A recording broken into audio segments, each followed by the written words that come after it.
Assalamualaikum warahmatullahi wabarakatuh. Kembali lagi di channel Radio Horor. Untuk kisah kali ini masih melanjutkan dari kisah yang sebelumnya, yaitu sebuah kisah yang diambil dari kumparan dari tulisannya Bang Esot, yaitu kisah yang berjudul Bekas Rumah Sakit. Sebelum kita masuk ke ceritanya, tekan dulu tombol like video ini dan jangan lupa tekan juga tombol subscribe channel ini dan nyalakan juga lonceng notifikasinya agar teman-teman tidak ketinggalan cerita-cerita baru dari channel ini. Dan bagi teman-teman yang ingin membaca langsung ceritanya, nanti silahkan saja kunjungi linknya yang nanti akan saya sertakan di kolom deskripsi. Dan jangan lupa follow juga akun Twitter penulis. Dan seperti apa untuk kelanjutan kisah ini? Langsung saja kita simak berikut ini. Ibu tahu kalau di kamar mayat ada lubang. Saat jam istirahat, Aini sengaja menghampiri Bu Ruslah, petugas kebersihan di rumah sakit. Mereka duduk di bawah pohon. Saat itu Aini sedang shift pagi. Iya mbak, ada.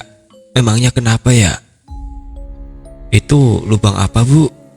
Walah, mbak belum tahu. Aini menggelengkan kepala. Mbak Aini harus tahu ya, katanya sambil melirik ke papan nama Aini. Setiap gedung itu pasti ada penghuninya, sambungnya. Aini mengerutkan dahi. Ia masih belum paham arah pembicaraan Bu Ruslah. Penghuni bagaimana maksudnya bu? Bu Ruslah meletakkan sapu lidi. Kali ini ia terlihat serius, bersiap menerangkan sesuatu pada Aini.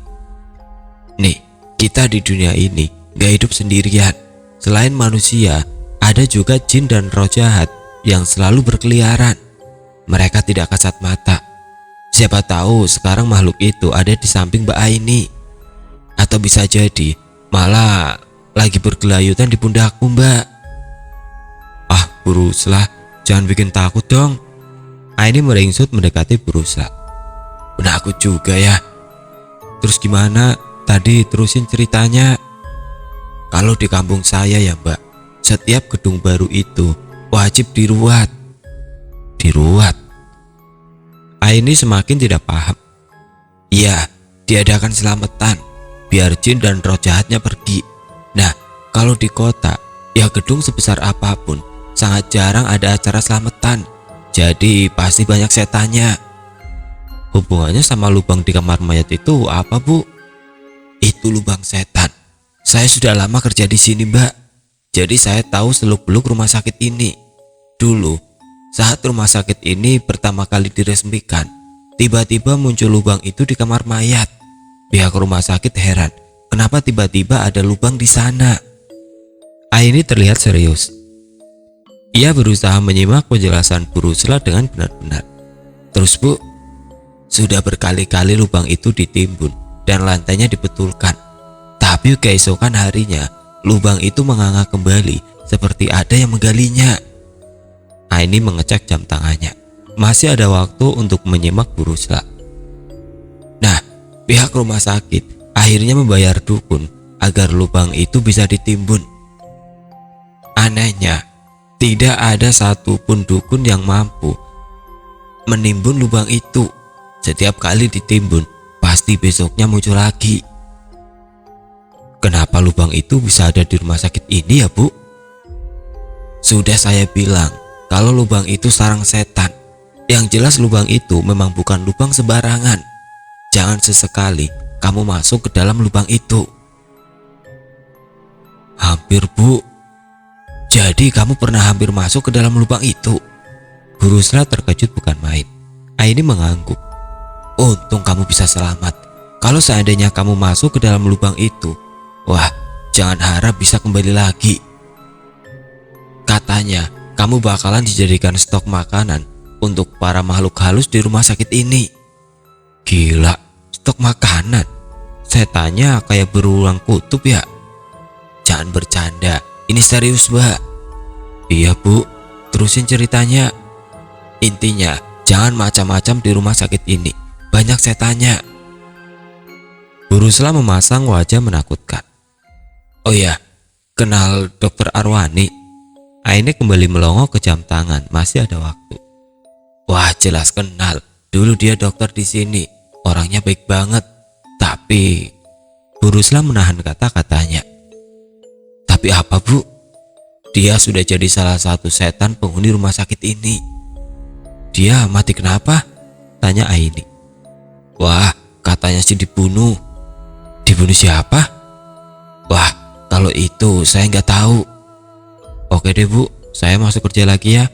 Nanti kalau ada waktu kita ngobrol lagi. Aini bangkit dari duduk. Ia lalu meninggalkan Bu Rusla. Mbak, panggil Bu Rusla sebelum Aini melangkah lebih jauh. Iya Bu. Ingat, jangan macam-macam, nanti kualat. Aini mengangguk ragu. Ia lalu melanjutkan langkahnya. Sore hari Pak Lukman, si penjaga kamar mayat, sedang sibuk menerangkan prosedur bekerja pada Mamat, seorang karyawan baru. Minggu kemarin salah satu rekan kerja Pak Lukman mengundurkan diri. Alasannya sederhana, dia tidak kuat diganggu oleh setan di kamar mayat itu. Tenaga penjaga kamar mayat semakin berkurang. Untuk itu Pak Lukman meminta pihak rumah sakit agar merekrut karyawan baru. Mamat ini umurnya masih muda, baru 23 tahun. Dia memperhatikan penjelasan Pak Lukman dengan serius. Selang beberapa menit, seorang mayat korban pembunuhan masuk ke dalam ruangan. Pak Lukman tersenyum lantaran ia bisa menyontohkan tata cara bekerja di kamar mayat pada Mamat secara langsung. Nanti malam kamu yang berjaga di sini ya. Ingat, harus sesuai prosedur, kata Pak Lukman setelah selesai mencontohkan cara kerja pada Mamat. Siapa? Saya harap kamu betah kerja di sini. Intinya, jangan penakut, kalau ada apa-apa cuekin aja. Beres Pak. Mamat tahu menjadi penjaga kamar mayat bukanlah pekerjaan yang mudah. Pasti ada saja gangguan makhluk gaib yang akan ia alami. Tapi Mamat bukan pribadi yang penakut. Dia malah suka dengan pekerjaan yang menantang seperti ini. Malamnya ia berjaga seorang diri. Belum ada mayat lagi yang datang. Semua mayat sudah dimasukkan ke dalam kulkas. Mamat bersantai di meja kerjanya sambil main game di HP-nya. Tidak lama kemudian ia ingin buang air kecil. Sialan. Mamat berdecak kesal lantaran malas beranjak dari tempat duduknya. Toilet di kamar mayat itu sedang rusak, jadi dia harus menggunakan toilet gedung seberang yang jaraknya cukup jauh. Dengan malas ia berdiri dari duduknya, tapi sesaat sebelum pergi, dia melihat sesuatu yang aneh di lantai. Sebuah triplek berbentuk segi empat tergeletak di lantai, tampak mencurigakan. Mamat mengangkat triplek itu, lalu menemukan sebuah lubang misterius. Lubang apa ini? Mamat menyalakan senter HP-nya, mengarahkannya ke dalam lubang. Ah, bodoh amat. Mendingan gua kencing di sini saja, udah kebelet banget. Ia mengencingi lubang misterius itu tanpa tahu kalau itu adalah sarang setan. Setelah puas kencing, tubuhnya bergidik geli, lalu menutup kembali lubang itu dengan triplek. Malam itu tidak ada apapun yang terjadi pada Mamat. Semua berjalan baik-baik saja hingga jam tugasnya selesai. Tetapi tunggu dulu, setelah Mamat kencing ke dalam lubang, besoknya ia tidak terlihat bekerja lagi. Kabarnya Mamat sakit parah. Penyakitnya aneh, mungkin tidak pernah dialami oleh manusia di belahan dunia manapun. Bayangkan saja, kelamin Mamat bengkak sebesar buah semangka. Semua orang yakin kalau Mamat ini pasti diguna-guna atau bisa jadi kualat. 2 hari kemudian ia tewas dengan mengenaskan. Kelaminnya pecah, darah bercampur nanah membanjiri tempat tidurnya. Tidak sampai di situ, akibat perbuatan Mamat, semua makhluk halus di rumah sakit itu marah besar. Banyak petugas rumah sakit yang kesurupan. Pasien satu persatu mati secara tiba-tiba. Kita harus segera pergi dari rumah sakit ini sayang. Enggak, kita harus selesaiin tugas ini. Aini jelas menolak. Ada yang gak beres sama rumah sakit ini. Bayangkan, kematian yang gak wajar. Aku harus cari tahu, sambung Aini. Saat jam istirahat, mereka berdua duduk di kursi panjang di depan ruang rawat inap. Kebetulan malam itu Angga dan Aini sedang shift malam. Sayang, dengarkan aku. Kita ini cuma mahasiswa yang lagi tugas praktek. Jadi jangan sesekali ambil resiko buat ngelakuin hal yang bukan tugas kita. Angga menatap wajah pacarnya. Bagiku ini bukan hanya sekedar tugas kuliah, tapi ini juga tentang nyawa manusia. Aini tetap keras kepala. Angga menyerah. Ia mengembuskan nafas berat lalu tertunduk. Kamu jangan khawatir, kita pasti baik-baik saja kok. Aini menyentuh pundak Angga. Dokter, tolong suami saya dok. Tiba-tiba terdengar teriakan seorang wanita dari dalam ruang rawat inap. Aini dan Angga buru-buru masuk ke ruangan itu untuk memeriksa. Di dalam sana seorang lelaki parubaya sedang kejang-kejang. Matanya melotot ke atas, tubuhnya kaku dan bergetar. Istrinya panik sambil menangis. Dok, anak saya juga. Belum selesai sang dokter memeriksa pasien, sudah ada lagi yang kejang-kejang. Angga, tolong panggil dokter lainnya ya. Pinta dokter pada Angga. Dok, tolong ibu saya juga. Ini kenapa? 3 pasien kejang-kejang secara misterius. Dok, tolong bawa saya juga. Semakin lama semua pasien yang sedang dirawat di ruangan itu mengalami kejang-kejang. Hanya ada 7 dokter dan beberapa orang perawat yang bertugas malam ini. Mereka semua kewalahan menangani pasien. Selang beberapa menit, tidak ada satupun pasien yang selamat. Ada 25 pasien di sana dan semuanya mati. Ruang rawat inap seketika mencekam. Tangis kerabat pasien memenuhi ruangan. Mereka tidak percaya dengan apa yang sedang terjadi. Keluarga mereka meninggal secara mendadak dalam waktu yang bersamaan. Bukan hanya itu saja, Angga yang tadi disuruh untuk memanggilkan dokter malah tidak muncul lagi. Aini panik. Ia coba menghubungi Angga, tapi tidak diangkat. Sudah Aini cari ke semua ruangan rumah sakit, tapi tetap tidak ada. Seketika Aini teringat pada lubang di dalam kamar mayat. Ia segera lari ke sana dan anehnya lubang itu menghilang. Lubangnya kemana pak? Lubang apa? Pak Lukman malah balik bertanya. Lubang di kamar mayat ini, masa bapak nggak tahu? Wajah Pak Lukman terlihat ketakutan. Di mana pak? Bentak Ali. Saya nggak tahu. Pak Lukman malah melepas bajunya lalu melemparkannya ke sudut ruangan. Jangan tanya ke saya, mulai malam ini saya berhenti bekerja. Pak Lukman pergi begitu saja dari hadapan Aini. Pak, tunggu pak. Aini meraih lengan Pak Lukman. Bapak tahu di mana Angga? Pak Lukman tertunduk. Pak, apa yang terjadi sama dia pak? Tanpa menjawab pertanyaan Aini, Pak Lukman mengibaskan genggaman wanita itu dan lari ketakutan. Tidak seperti biasanya, Pak Lukman yang terkenal pemberani sekarang malah seperti anak kecil yang ketakutan. Entah apa yang dilihat Pak Lukman dan kenapa lubang itu hilang. Aini tidak menyelesaikan pekerjaannya. Ia langsung bergegas pulang menuju rumah Angga. Tengah malam ia menggedor pintu rumah pacarnya dan menjelaskan apa yang sedang terjadi. Kamu tenang dulu, jangan panik. Siapa tahu Angga pergi sama temannya, ujar bapaknya Angga. Nggak mungkin pak, soalnya dia lagi kerja sama aku, bantah Aini. Iya pak, lebih baik kita lapor polisi saja, saran ibunya Angga dengan wajah cemas. Malam itu juga mereka melapor ke polisi. 2 minggu kemudian, Aini mendapat kabar kalau rumah sakit tempatnya praktik ditutup secara mendadak, lantaran semakin banyak pasien yang mati mendadak. Sementara itu polisi juga menemukan Angga. Aini semakin yakin kalau Angga diculik oleh setan di rumah sakit itu. Tapi kenapa harus Angga? Apa yang sudah ia perbuat?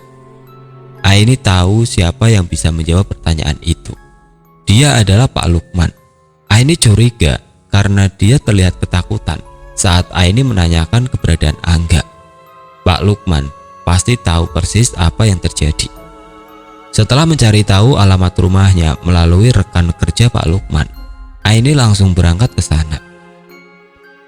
Ternyata Pak Lukman tinggal di sebuah kontrakan sempit di kawasan kumuh.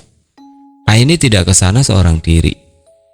Ia membawa 2 orang teman lelakinya dengan maksud untuk mengancam Pak Lukman agar mau menceritakan apa yang dilihatnya malam itu. Tunggu dulu Pak. Baru saja Pak Lukman buka pintu, ia langsung menutupnya kembali karena melihat Aini di luar. 2 orang teman Aini menendang pintu kontrakan Pak Lukman. Apa-apaan ini? Jelas saja Pak Lukman marah. Pak, kami bisa lapor polisi kalau Bapak tidak mau jujur, bentak Aini. Jujur apa lagi? Malam itu Pak, apa yang Bapak lihat? Kemana Angga? Saya nggak tahu dan saya nggak lihat apapun.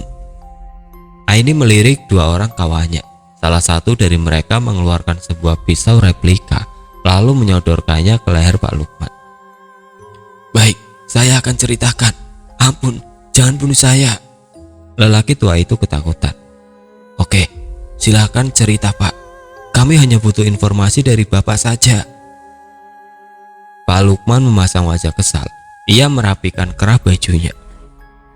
Pacarmu itu, ia membuka pembicaraan sambil menunjuk Aini. Dia memang digondol setan, sambungnya. Kenapa harus dia Pak? Karena dia berani melawan penghuni rumah sakit. Saya lihat malam itu, si Angga melempar kemenyan dan jimat ke dalam lubang. Lalu, tanya Aini. Saya melihat dia ditarik oleh sebuah tangan berwarna hitam legam, lalu diseret masuk ke dalam lubang itu. Lubang tersebut kemudian mengeluarkan asap kental dan menghilang begitu saja. Saya sangat ketakutan dan gak sanggup lagi kerja di sana. Pak Luman tertunduk. Kenapa Bapak gak mau cerita ke saya dari awal? Pak Mali, orang bilang kalau kita melihat setan gak boleh diceritakan ke orang lain. Sudah, hanya itu saja yang saya lihat. Sekarang tolong pergi dari kontrakan saya. Belakangan ini Aini selalu bermimpi didatangi sosok lelaki yang bernama Arwani. Anehnya, ia bukan hanya melihat dokter Arwani dalam mimpi itu, tapi juga ibunya. Aini yakin kalau mimpi itu bukanlah sekedar bunga tidur, tapi merupakan sebuah petunjuk. Lagi pula, dokter Arwani pernah menyelamatkannya dari lubang setan itu. Siapa tahu, dokter itu juga bisa membantu Aini menemukan Angga. Bu, Aini mau tanya. Aini membuka obrolan. Ia dan ibunya sedang memasak di dapur. Iya nak, oh ya, si Angga sudah ketemu. Belum Bu, justru itu aku mau tanya, apakah ibu kenal sama dokter Arwani? Bu Hani yang dari tadi sibuk memotong bawang merah, tiba-tiba berhenti. Ia menghembuskan nafas berat, seperti ingin mengatakan sesuatu. Pisau yang ia pegang diletakkan di atas meja. Ia lalu menyentuh pundak Aini dan menatapnya. Mungkin ini saatnya kamu tahu yang sebenarnya. Bu Hani menceritakan semuanya tentang ibu dan ayah kandungnya Aini. Selama ini yang Aini tahu, ayahnya sudah meninggal dari sejak ia kecil. Awalnya Aini tidak percaya kalau dokter Arwani adalah ayah kandungnya. Akan tetapi Bu Hani menunjukkan sebuah berkas yang tidak lain adalah kartu keluarga milik dokter Arwani. Di sana tertulis juga nama Aini. Selain itu, ia juga menunjukkan foto-foto lawas keluarga dokter Arwani. Melihat bukti-bukti itu, tangis Aini pecah. Ia pergi dari hadapan Bu Hani. Segera Aini menyalakan mesin motor, lalu tancap gas menuju rumah sakit yang sudah ditutup. Bu Hani tidak sempat mengejar. Ia hanya bisa berteriak memanggil Aini yang kian menjauh.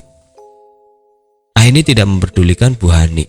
Ia tetap melaju dengan sepeda motornya sambil terisak menangis. Setibanya di rumah sakit, ia bertemu dengan Bu Ruslah yang pernah bekerja sebagai petugas kebersihan di rumah sakit itu. Kamu mau kemana Mbak? Cari Angga Bu. Belum ketemu juga ya? Dahi Bu Ruslah berkerut. Belum Bu. Bu Ruslah tertunduk. Ia seperti sedang mempertimbangkan sesuatu. Begini, mungkin saya bisa bantu. Serius Bu? Bu Ruslah mengangguk. Saya yakin Angga diculik setan rumah sakit ini, lanjutnya. Terus sekarang saya harus bagaimana Bu? Ikuti saya ke rumah. Suami saya seorang dukun. Dia pasti bisa bantu masalahmu. Tanpa menolak, Aini langsung pergi bersama Bu Ruslah. Rumahnya cukup jauh, sekitar 1,5 jam dari rumah sakit. Sempat 3 kali terjebak macet, Aini akhirnya sampai di rumah Bu Ruslah. Rumahnya sangat sederhana, dindingnya terbuat dari triplek dan lantainya sudah banyak yang pecah. "Nah Mbak, ini rumah saya, maaf berantakan." "Ah, nggak apa-apa Bu, suami ibu di mana ya?" "Oh, dia di kamar. Mari sini Mbak." Bu Ruslah menarik lengan Aini untuk masuk ke dalam kamar. Aini sempat terkejut melihat kondisi suami Bu Ruslah. Lelaki itu terbaring di atas kasur butut dengan keadaan tanpa tangan dan kaki. Ternyata suami Bu Ruslah itu cacat. Sebisa mungkin Aini berusaha menyembunyikan keterkejutannya.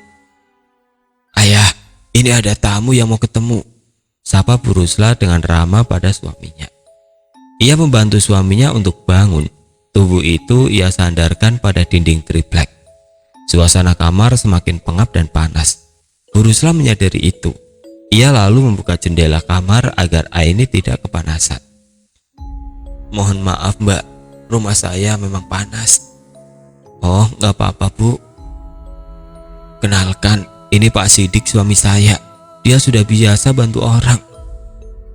Suami saya ini walau cacat, tapi punya kekuatan gaib." Aini mengangguk saja, apa salahnya dicoba. "Lalu apa yang harus saya lakukan Bu?" Bu Ruslah menjelaskan apa yang sedang terjadi pada pacarnya Aini. Sesekali Pak Sidik mengangguk. "Pacarmu itu masih hidup, tapi sekarang ada di alam jin." "Dia masuk ke lubang setan Pak," potong Aini. "Iya, itu pintu masuk ke alam jin. Tapi kamu tenang saja, dia masih bisa diselamatkan. Ruslah, tolong ambilkan kembang dan 5 buah sarung di dalam lemari." "Ini ya." Tanpa dibacakan mantra apapun, lelaki itu menyuruh istrinya untuk menyerahkan kembang itu pada Aini. "Nanti malam, kamu taburkan kembang ini di kamar mayat." Aini menerima kembang yang dibungkus dengan plastik transparan. Pak Sidik lalu menyuruh istrinya untuk menyobek-nyobek kain sarung dan menguntainya di meja tali. "Setelah lubangnya terlihat, kamu masukkan tali ini ke dalam lubang. Tarik sekuat tenaga, nanti bisa dibantu Ruslah." Baik Pak," kata Aini. Ia menuruti saja. Setelah selesai, Aini pamit. Ia menyerahkan uang 200.000 rupiah, tapi ditolak. Pak Sidik bilang, kalau Angga sudah berhasil ditemukan, baru Aini boleh memberinya imbalan. Tepat jam 12 malam, Aini dan Bu Ruslah mengendap masuk ke halaman rumah sakit dengan membawa kembang 7 rupa dan tali yang terbuat dari kain sarung. Mereka berhasil mencungkil pintu kamar mayat. Saat menaburkan kembang 7 rupa, tidak ada mantra yang Aini baca. Ajaibnya, setelah selesai tabur bunga, mereka melihat lantai di hadapannya bergerak seperti genangan air dan perlahan membentuk lubang segi 4. Bu Ruslah dan Aini segera memasukkan kain itu ke dalam lubang. Beberapa saat kemudian, tali itu kencang seperti ada yang menariknya dari dasar lubang. "Tarik yang kuat Mbak," pinta Bu Ruslah. Ia berada di posisi paling depan dekat dengan lubang. Aini berteriak mengeluarkan semua kemampuannya. Namun tarikan dari dalam lubang terlalu kuat, membuat Bu Ruslah tersungkur dan masuk ke dalam lubang. "Bu Ruslah!" teriak Aini. Keringat membasahi wajah Aini. Dengan sisa tenaga yang ia punya, Aini menarik tali itu. Kedua kakinya sempoyongan, lalu ia juga terseret dan masuk ke dalam lubang. Tidak sampai ke dasar lubang, tubuh Aini tersentak. Kakinya seperti berpijak pada pundak seseorang. "Bertahanlah nak," itu suara dokter Arwani. Ia berdiri sambil meringis menahan tubuh Aini. Di sekeliling dokter Arwani, banyak makhluk aneh menyeramkan. Mereka bertaring dan berambut gondrong acak-acakan. Jelas makhluk-makhluk itu adalah setan jahat penghuni rumah sakit. Wajah Arwani diraba-raba oleh makhluk di dalam lubang. Kuku merahnya menghitam dan panjang. "Ayah!" desis Aini sambil memandangi dokter Arwani yang kesulitan menopang tubuhnya. Aini menangis ketakutan. "Aku takut ya," kata Aini. Air matanya menetes jatuh ke pipi Dokter Arwani. Aini menggapai permukaan lantai, tapi tidak bisa. Jaraknya jauh, ia tidak sanggup meraihnya. Dokter Arwani pun tidak bisa mendorong anaknya keluar, sebab tubuhnya digerayangi makhluk mengerikan di dalam lubang. Sesaat kemudian terdengar suara rauman dari dalam lubang, membuat Aini menjerit ketakutan. Hanya bertahan 10 menit, tubuh Dokter Arwani perlahan terjerembab ke dalam lubang, seperti dilahap lumpur hidup. Aini pun kian masuk ke dalam. Untungnya saat Aini sudah pupus harapan. Saat lengan kanannya menggapai-gapai sembarangan arah, ada seseorang dari atas lubang yang mencengkeram lengan Aini. Dia adalah ibu angkatnya sendiri, Bu Hani. Dari awal Bu Hani sudah curiga kalau anaknya pasti pergi ke gedung bekas rumah sakit yang dulu menjadi tempat ayahnya bekerja. Jadi saat tahu anaknya tidak kunjung pulang, ia memberanikan diri masuk ke halaman rumah sakit. Bu Hani sempat menelusuri beberapa ruangan hingga akhirnya ia melihat sebuah cahaya senter yang menyala di kamar mayat. Aini berhasil ditarik dari dalam lubang, tapi Bu Rusla tidak selamat. Sambil menangis, Aini dipaksa keluar dari kamar mayat. Ia sudah coba berontak dan ingin kembali ke lubang itu untuk menyelamatkan Bu Rusla. Namun tenaganya sudah habis. Mereka berdua berhasil keluar sana. Setelah mereka pergi, pintu kamar mayat tertutup sendiri dengan keras, seperti ada orang yang membanting daun pintunya. Senter masih menyala, tergeletak begitu saja di lantai. Lubang menganga, mengeluarkan suara raungan. Di dalamnya gelap gulita. Ruangan itu semakin lama semakin terdengar seperti tangisan manusia. Bukan, tentunya bukan hanya tangisan satu orang saja, tapi puluhan, ratusan, atau bahkan ribuan. Mereka seperti sedang disiksa, dipukuli dengan batu, atau mungkin saja diguyur dengan timah mendidih. Lubang itu tidak berujung. Semakin masuk ke dalam semakin pengap. Bau amis menyengat, membuat siapapun yang menciumnya akan muntah. Semakin dalam semakin terdengar suara manusia meminta ampun. Ada yang memohon minta dikembalikan ke dunia dan berjanji akan berbuat baik. Ada yang memohon minta diberi kesempatan untuk hidup kembali dan berjanji tidak akan mencurangi orang lain. Lubang itu apa sebenarnya? Semakin masuk ke dalam ada sebuah cahaya temaram. Samar terlihat melayang ribuan kapas yang digulung kecil-kecil. Dapat dijumpai juga berlembar-lembar kain putih, jas pria, gaun wanita. Butiran abu melayang perlahan seperti sedang berada dalam ruangan nol gravitasi. Apa kalian ingin tahu lebih dalam lagi tentang lubang ini?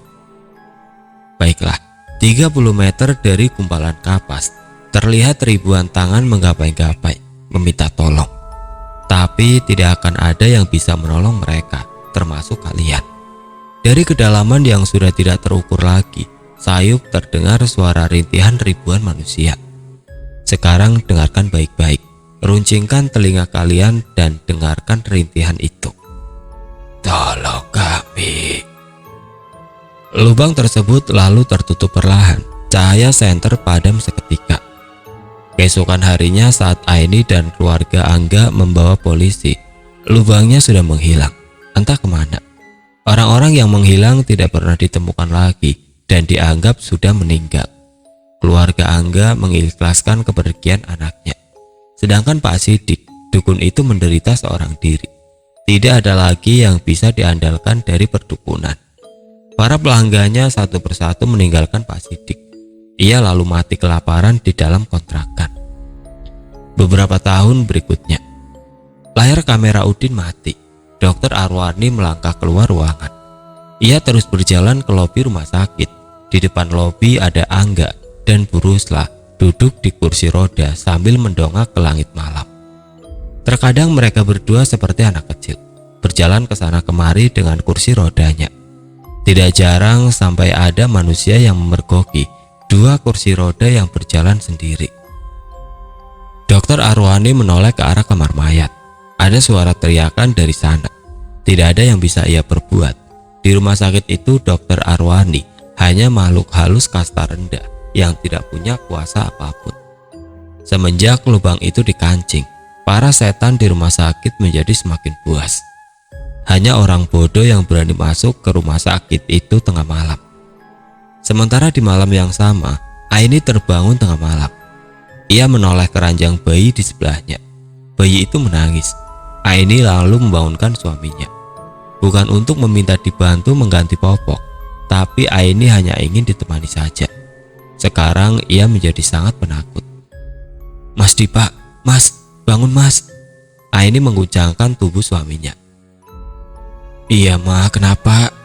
Temani aku ganti popok." "Iya Mas." Dengan wajah sangat mengantuk, Dipa bangun lalu duduk sambil setengah terpejam di atas tempat tidurnya. Aini dengan cekatan mengganti popok anaknya. Setelah selesai, ia kembali ke tempat tidurnya. Dipa memeluk tubuh Aini dari belakang. Yang dipeluk tidak membalikan badan. Kedua mata Aini masih terbelalak. Ia baru saja bermimpi didatangi dokter Arwani. Selang beberapa menit, ia tidak kunjung bisa tidur. Terdengar suara keranjang bayi berderit seperti ada yang menghayunkannya. Aini bangun.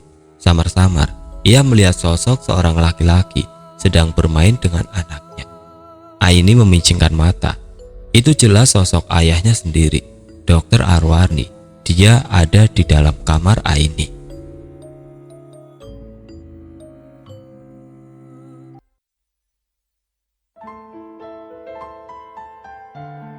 Oke teman-teman, seperti itulah akhir dari kisah ini. Bagaimana menurut kalian tentang kisah ini?